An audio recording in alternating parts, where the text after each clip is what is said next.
What is up, everybody? I'm Dave LaFave, and I'm coming to you for Primetime Carolina, the best darn Panthers podcast you've ever heard.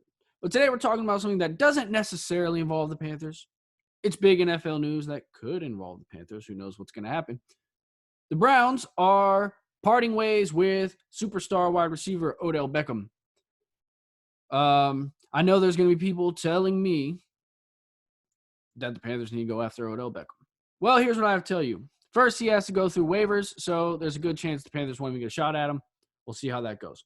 I think it starts with the Lions and the Texans. For Odell Beckham, I think the best place for him to land is a team that's a contender and a team that has a good quarterback. That's always a great place to land, right, when you're an NFL wide receiver. I don't know if he's going to get that opportunity, but I will talk about some teams that are ideal for him. And one of them, I think, is actually a pretty possible landing spot. But before I get into that, I want to address the Panthers fans who are watching this, who are thinking to themselves, we need to go get Odell Beckham, add him to our offense. He's a superstar playmaker. He can do it all. He can make one-handed catches that you see for the next 5 years.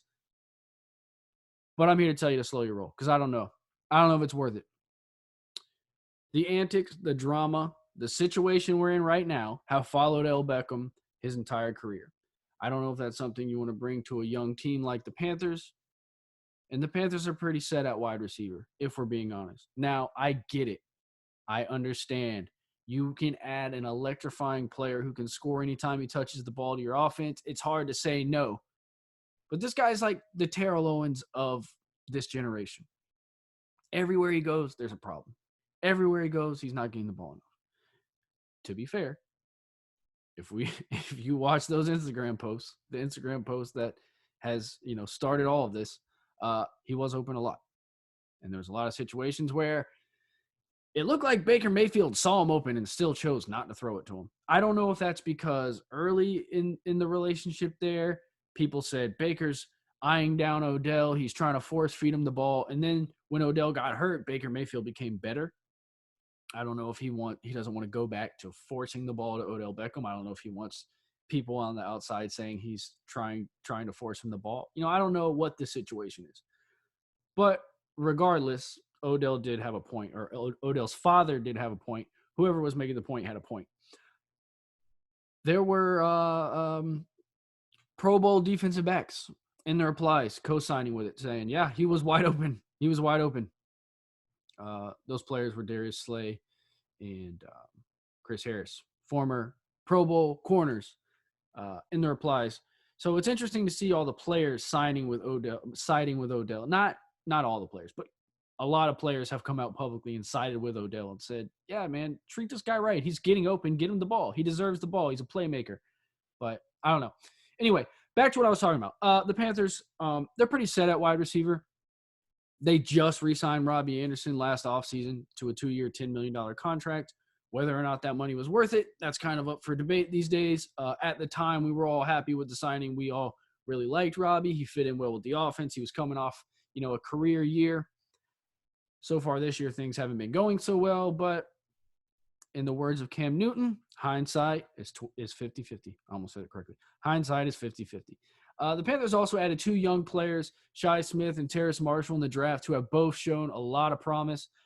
We haven't seen them as much this year as we've wanted to, but I still think both of those players have a chance to be staples in the Panthers offense for years to come. So I don't think it's necessarily a good idea to bring in a superstar player who's going to steal all their reps so they can't develop the way they should. And I think the coaching staff would probably see it the same way. But yeah, like I said, this guy at one point was a top 5, maybe top 3 receiver in the NFL. You put a guy like that in an offense, and it can be electrifying. It can change everything. But unfortunately, when you're talking about Odell Beckham, you're talking about a guy who could change it for better or for worse. And, as Panthers fans, we've seen what he is capable of doing in a game when he loses his cool with, the matchup with Josh Norman in 2015. He was taking cheap shots. He was getting penalties, throwing his helmet, blonde bleached hair flying everywhere. It was hard to watch, man, to see a guy just melt down like that. Now, fortunately, it worked out for us because we were the opposing team, but I couldn't imagine being a Giants fan and watching a guy act like that. So I understand why there's so much hesitancy when it comes to bringing in a guy like Odell Beckham. Personally, I kind of like Odell Beckham.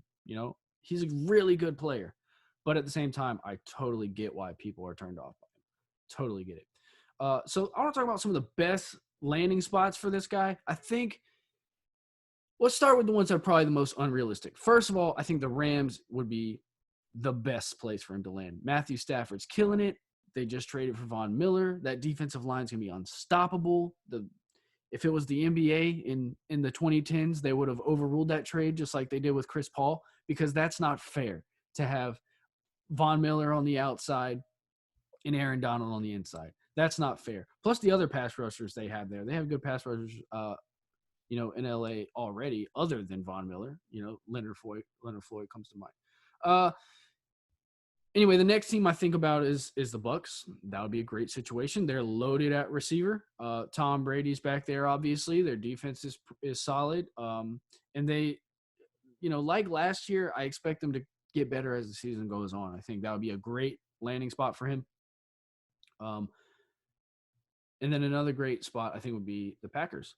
Aaron Rodgers could use another real weapon. Some of his guys, Randall Cobb, Lazard, Valdez Scantling, however you say his name, the hyphenated last name guy.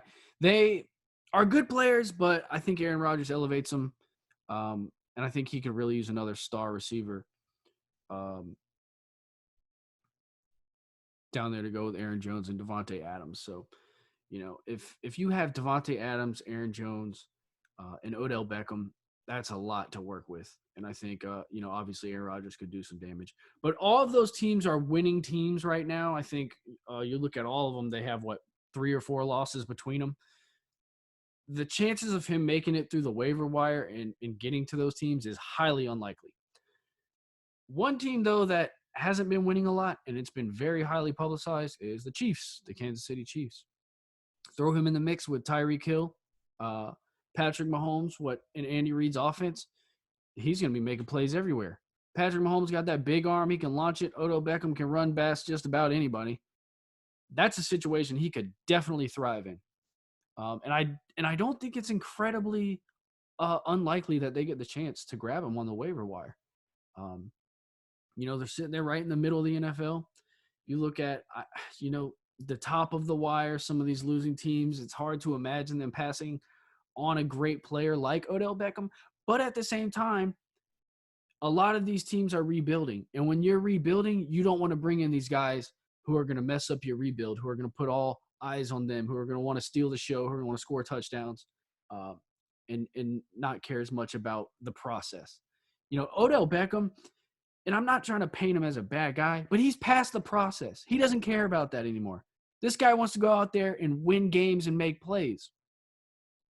He doesn't want to sit around and watch a team develop for 3 years while he keeps, getting enough receptions, being just another part of the offense. He wants to go out there and make plays, and he wants to win games. So with that being said, I don't know if any of these teams that are in that rebuilding process are going to want to bring in a guy like Odell Beckham. So I think there is a possibility he could land on a team like the Chiefs or, like the Panthers if they wanted to go that route.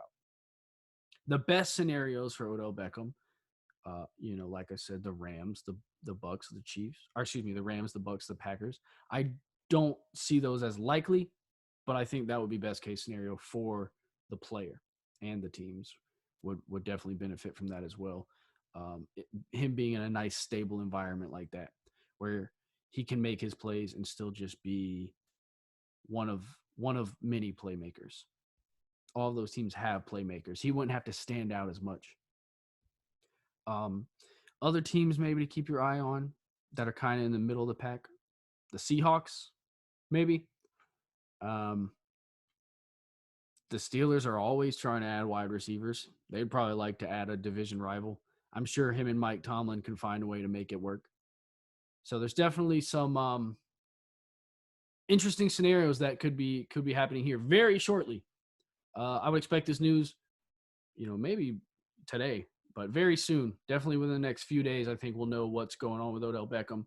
I'm not sure if that waiver process has started yet, but I know everybody is getting ready to make their decision on Odell Beckham. So we'll see what happens. If you're still here, thanks for watching. Hit that like, hit that subscribe. Keep pounding, and have a good weekend, everybody.